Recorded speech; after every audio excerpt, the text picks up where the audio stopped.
and I was in the court.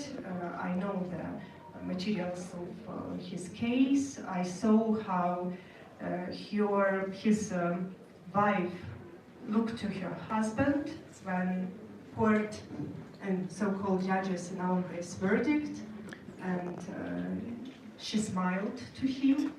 And the verdict was? 4 years, if I'm not mistaken, 4-year imprisonment, only for human rights work. And he smiled to him, and it was a very sharp moment, because when he was taken away, only then his wife allowed her to cry. So I know that sooner or later, if we will not be able to stop this authoritarian development and centralization, human rights defender will be a target. Were you attacked? A lot of human rights organizations, the method that the authoritarian government uses to attack is that you are a foreign agent, that you're taking help from foreign governments, that maybe the CIA is funding you, or was that used against you? Yes, and authoritarian regime cooperate with each other and use the same authoritarian know-how. Not only during the regime of Yanukovych, because we closely work with Russian human rights defenders and know the legislation in Russia, and our Russian colleagues named their Duma, Russian parliament, crazy printer. And we say, okay, if Duma is crazy printer, Ukrainian parliament is crazy scanner, because they copy the same laws which was adopted in Russian Federation. So the same practice were being used, and that's why I strongly believe that everything which we faced for that moment in Ukraine, it couldn't be solved in national borders, because it's only a reflection of negative global trends in our region, and we have to unite our efforts with colleagues from different countries and to work on international level to stop this evil. Because in our region, the producer of this authoritarian trend is Russia. What was your role? What did you see during the Maidan uprising? Tell us about that and your role. When Maidan started in 21 of November, I was joined as an ordinary participant.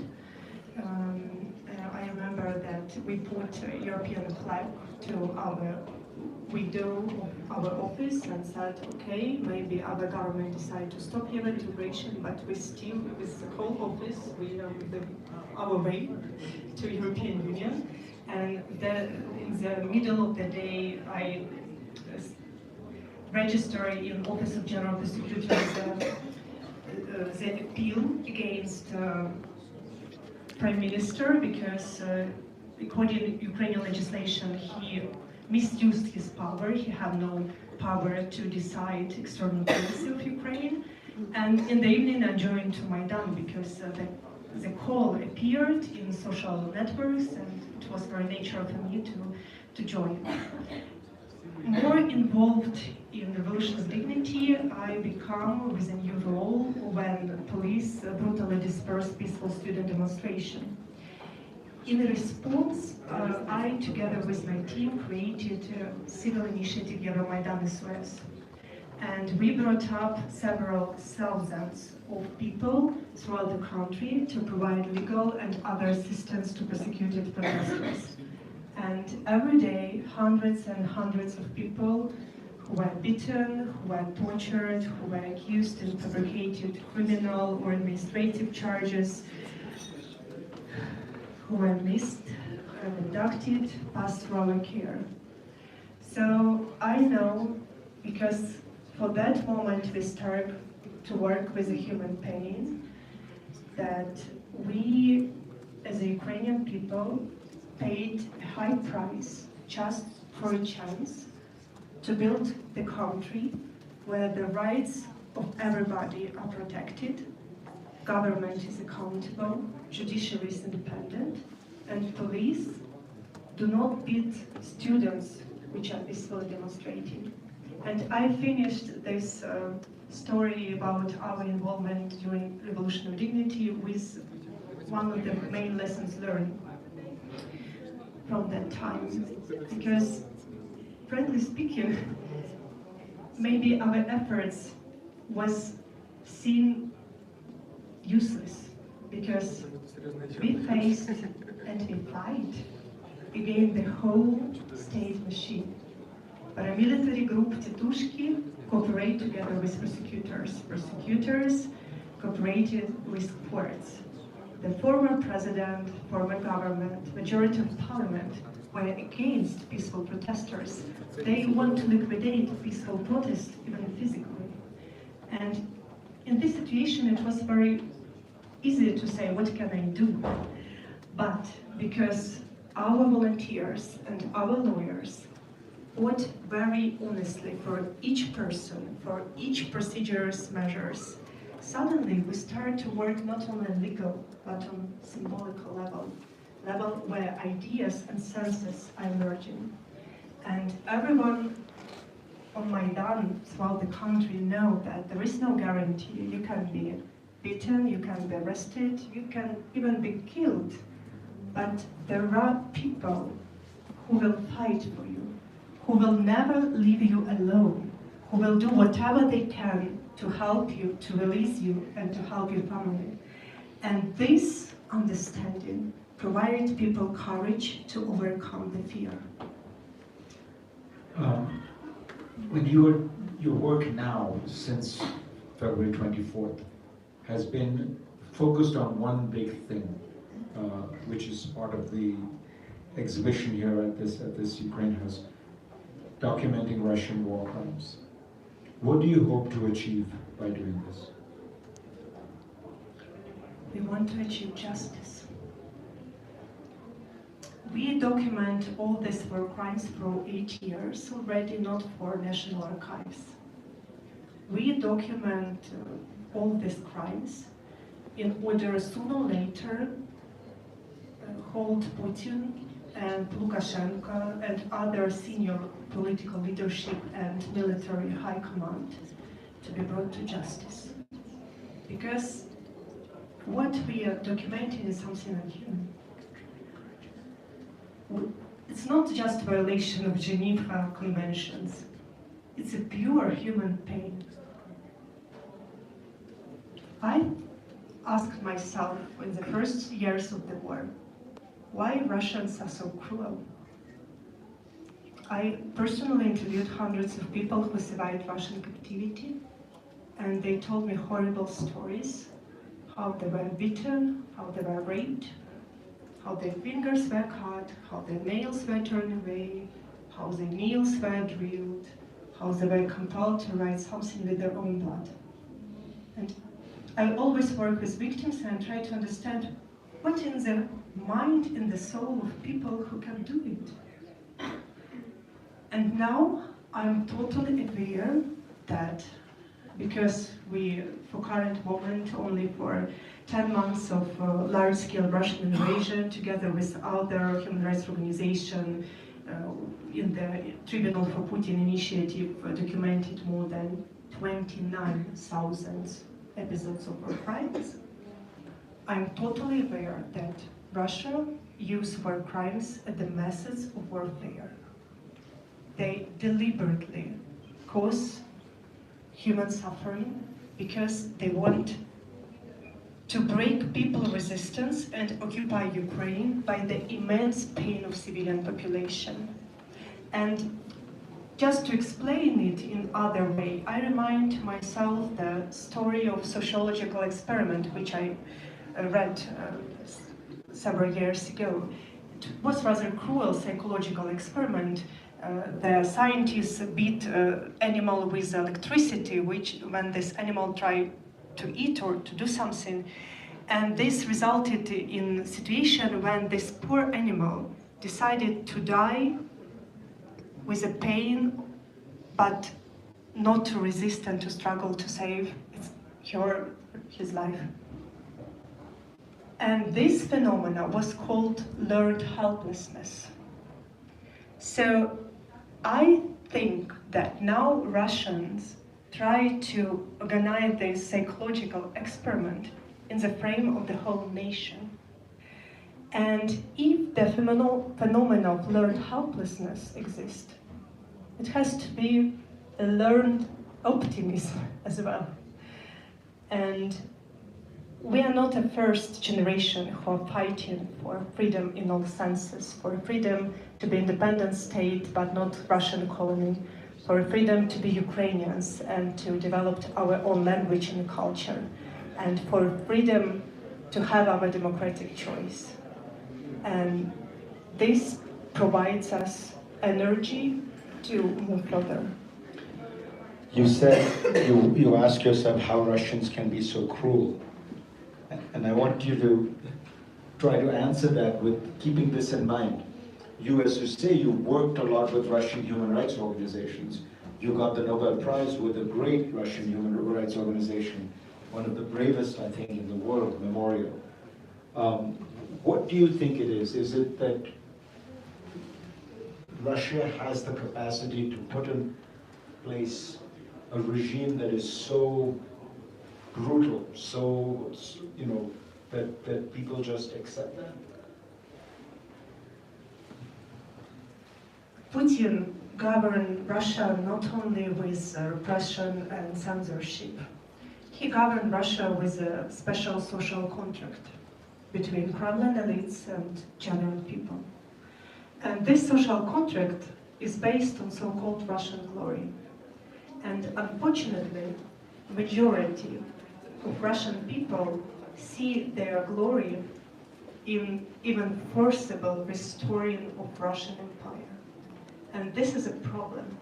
That's why our Russian colleague Vladimir Pastukhov named Putin a big ear, because he hears what majority of Russians want.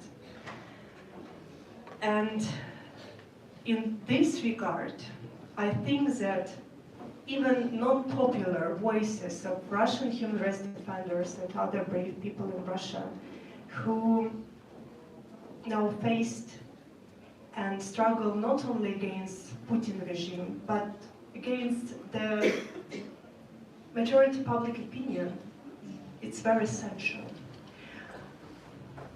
I remind myself the Hannah Arendt book about Eichmann process. And Eichmann was asked on the court, but everything which you are doing and which you was responsible for is so unhuman. How you can do it as a human being? And he answered, but nobody tell me that it's wrong. Majority of Russians who now supported this war will never have a privilege to say so, because the voices of Russian human rights defenders maybe it's not very loud, but very clear. This war is a war of aggression. Occupation of Crimea and other territories is an international crime and a severe violation of international law.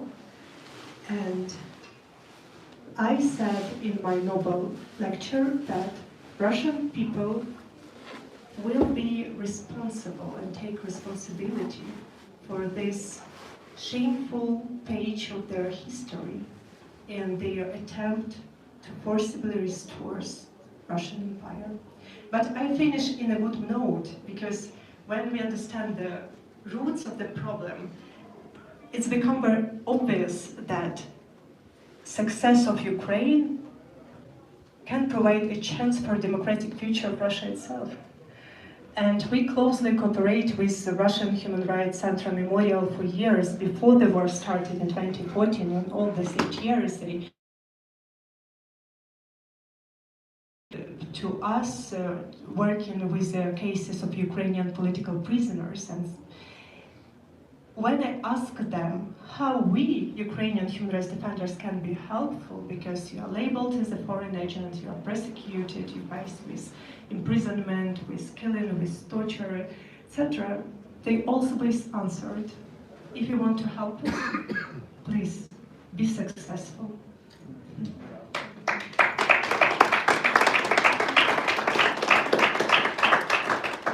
me open it up and ask if some of you have questions. Yeah.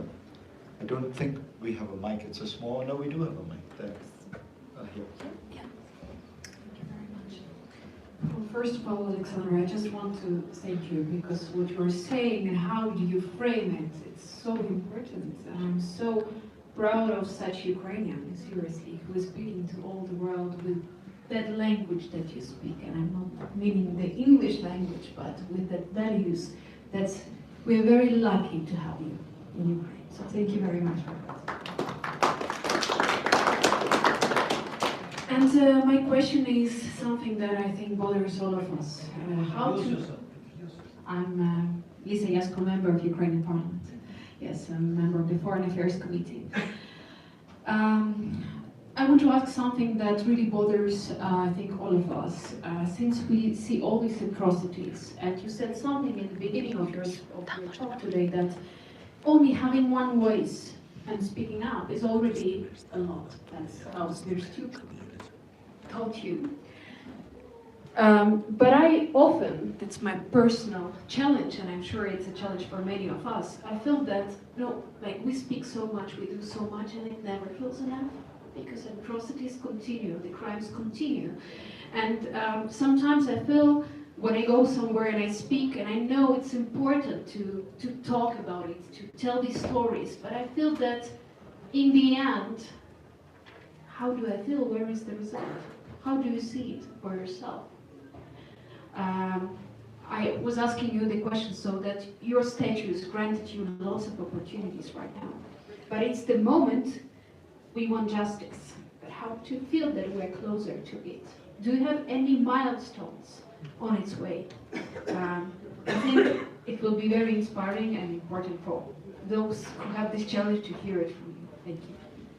Thank you for this question. I will start answering with a thesis that because of the challenge which we face, all our efforts can be seen as a small efforts. But it's not because it's not essential, it's only because the challenge is so huge and enormous. And I always remind myself this picture during the Revolution of Dignity with a drop and with the title, "We are drop of the ocean." Okay, each of us a drop, but together we are drop of the ocean. And this is something very important because from all these small efforts arise something bigger. I will remind you that when Russians started the invasion, large-scale invasion, I mean, in February 2022, international organizations evacuated their staff from Ukraine. But ordinary people remained.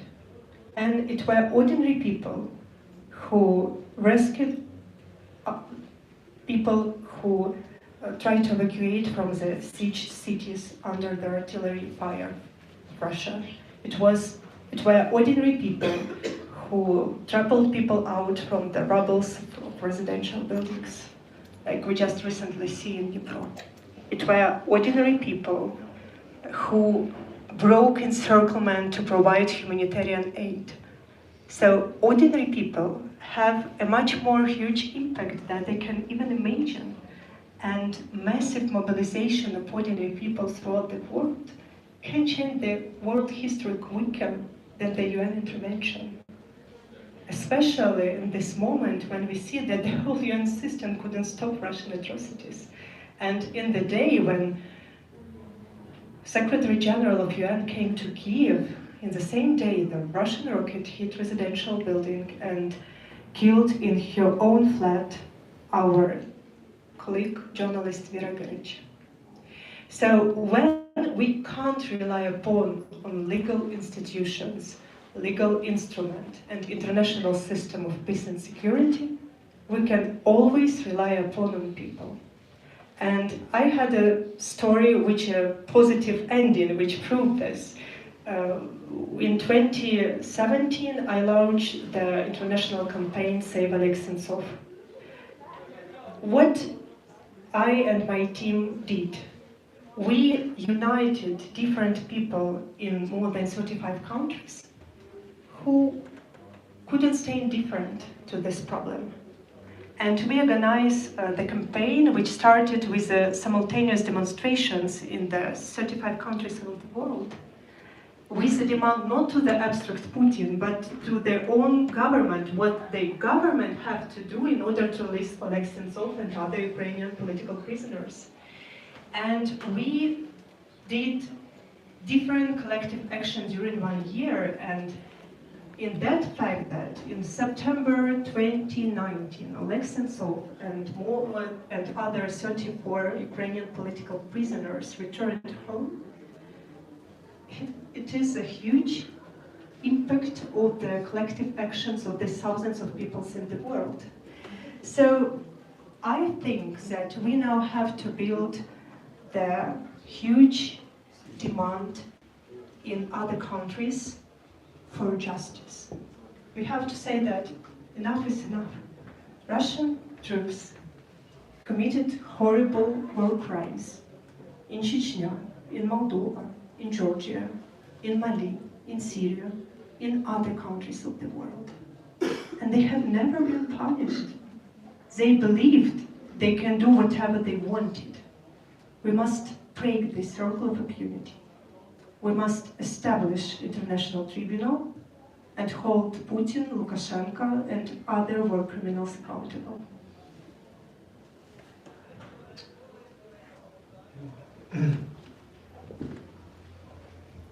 Natalia Mapolska, co-founder of the Talion, we are volunteer project, the largest aggregated database of war videos and photos and eyewitness statements. And I'm also a co-fellow with Alexandra at the Stanford Ukrainian Emerging Leader Program. First of all, I'm very proud for this award for you and the work you are doing, but I have a question.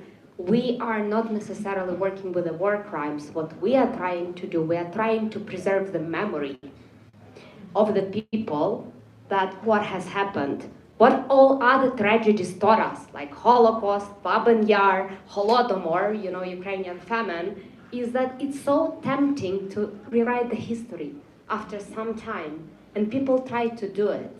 So I'm just curious, what is your vision of how we can preserve this memory in addition to bringing, the criminals to justice? What we as a nation can do so that our kids and kids all over the world would never be tempted to go the same way? It's a good question, and I wish I have a very simple answer, but I have not. I can share my thoughts. And I will start with a story from Russian human rights defenders who told me that after collapse of Soviet Union, they have a discussion among Russian society, civil society, whether or not it's worth to establish a court against communist crimes. And then the majority of civil society voices told, but for what?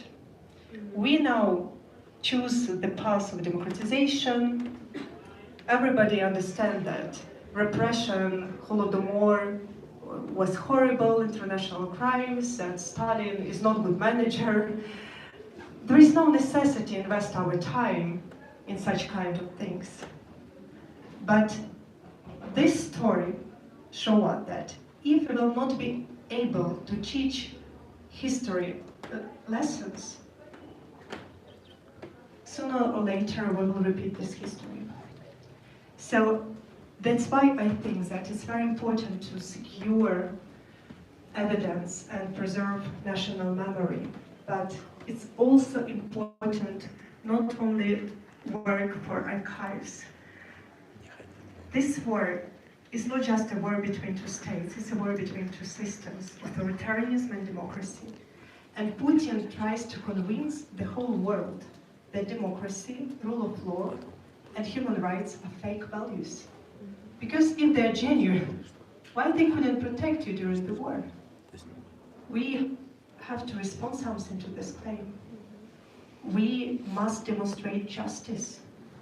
In this regard, we will be able to say to our generation, to next generation, that okay, it was a period of temporal law disorder when nothing worked, when even human rights lawyer like me, when I'm asked what Ukraine need, answered, provide Ukraine with weapons.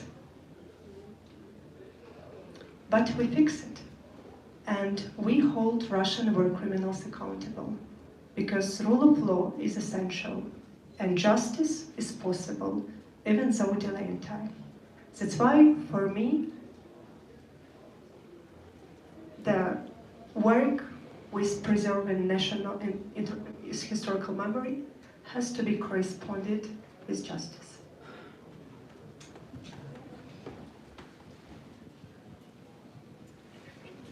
My name is Snezhka Kvatek-Mihailovic, Secretary General of Europa Nostra, European Voice of Civil Society Committee to Cultural Heritage.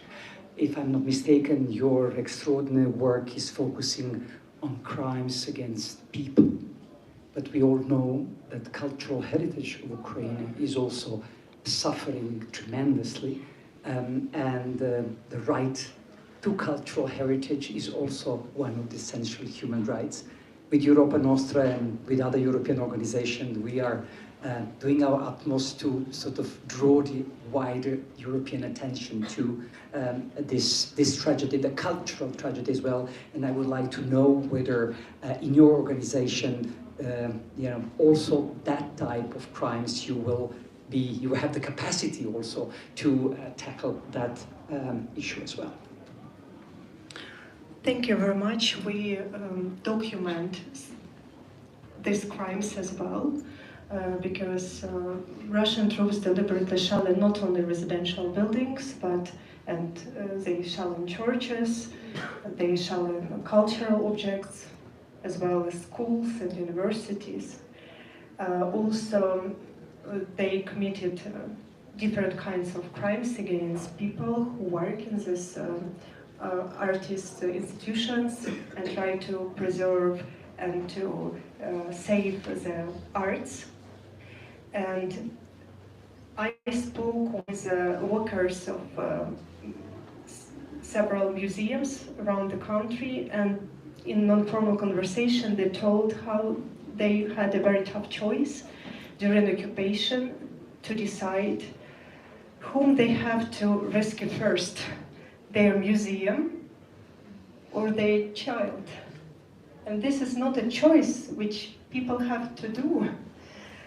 So I think that all this information which we and other colleagues are collected will prove this deliberate intention to destroy Ukrainian identity.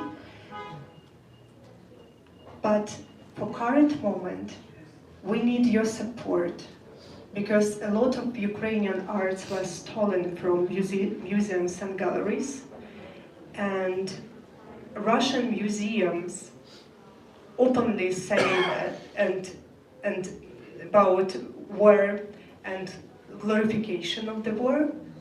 And I think that respond from cultural side, from other countries to such kind of barbarous action is very necessity for current moment. And also, it's not my field of expertise, but I know from this colleague who work in art fields that we need also material assistance because Russians deliberately destroy critical civil infrastructure, and it's very difficult to preserve arts in museums without heat, without light, without water, without everything. So if you can help your Ukrainian counterparts with this as well, it will be also very valid. Thank you. A final question with the Archbishop. I came in late, so maybe you spoke about this, but I want to ask a very personal question. You mentioned Yevhen Slyshchuk, I understand, and I think those who know him imagine that he's smiling in heaven. And they also see him in you. For those that never knew Yevhen, he was an amazing person. And his time will come still in a broader legacy, and I think you will probably bring attention to his witness. You have been encountering devastating things, the lowest of humanity, things that are hell on earth. You look the devil in the face. And at the same time, you have received kind of the blessing of the world with one of the awards that is considered, you know, to be one of the highest awards in the world. What's going on in your heart, in your soul in these weeks? How are you putting this all together?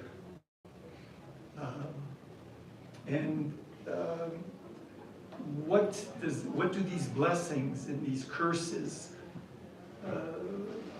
how can you share with others how to face these things? I'm sure you were not expecting to get this award. I didn't see any short lists with your name on it or the name of the organization. How are you living all of this? It's quite a roller coaster.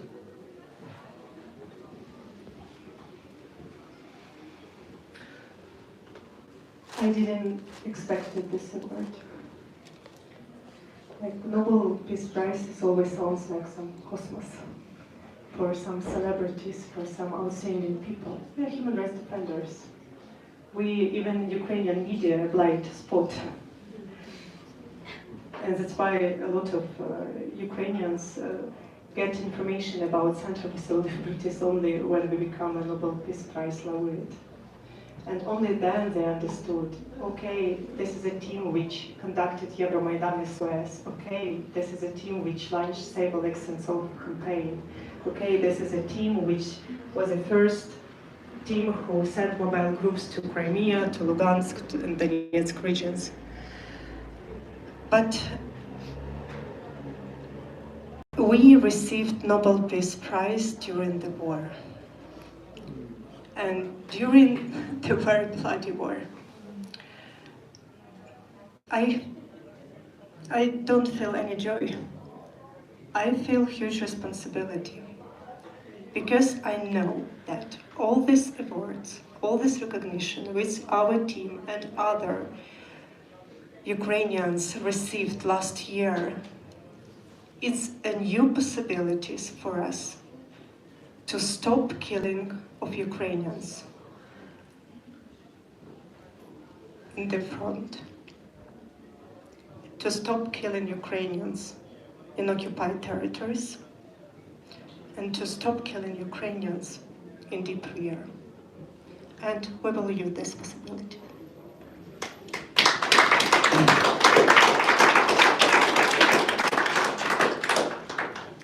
Thank you.